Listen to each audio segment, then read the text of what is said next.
আসসালামু আলাইকুম এভরিওয়ান, সবাই কেমন আছেন? আশা করি সবাই ভালোই আছেন। এখানে হচ্ছে আমি অরেঞ্জের যেই কেকটা লেয়ার করে কেটে নিয়েছিলাম সেটার ডেকোরেশন করার জন্য আসলাম। এখানে হচ্ছে আমি সুগার সিরাপ দিয়ে নিলাম। তারপর এটার মধ্যে আমি ক্রিম দিয়ে নিব। আমি এখানে অরেঞ্জের ফিলিংটা ইউজ করতে চেয়েছিলাম, কিন্তু সেটা আমি ম্যানেজ করতে পারিনি, কারণ এই কেকটা আর্জেন্ট ছিল, বেশি সময় নিয়ে আমাকে কেকটা অর্ডার করা হয়নি, তাই আমি ফিলিংটা এটার মধ্যে ইউজ করতে পারিনি। আর রাত হয়ে যাওয়ার কারণে কিছু আর্জেন্ট আনানো পসিবল ছিল না। কিন্তু আমি এটার মধ্যে এখন সেকেন্ড লেয়ারটা দিয়ে নিলাম। আসলে তাড়াহুড়োর কারণে আজকে আমি লেয়ারগুলোকে উলটপালটভাবে বসিয়ে দিয়েছিলাম।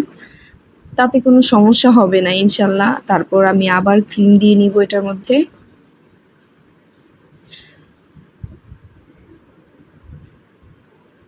আমার সবগুলো কেকই আমি হচ্ছে রাতে ডেকোরেট করি, কারণ এটা ওভারনাইট ফ্রিজের মধ্যে থাকলে এটার টেস্টটা অনেক বেশি ভালো আসে। আরেকটা লেয়ার দিয়ে নিলাম, এখন আবার সুগার সিরাপ দিয়ে নিব।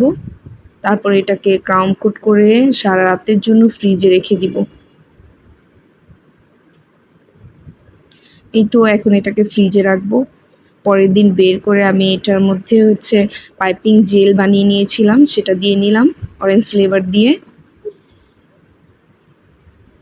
এই তো এটার ফাইনাল লুকটা এরকম এসেছে। আপনাদের কাছে কেমন লেগেছে জানাবেন। ভালো থাকবেন।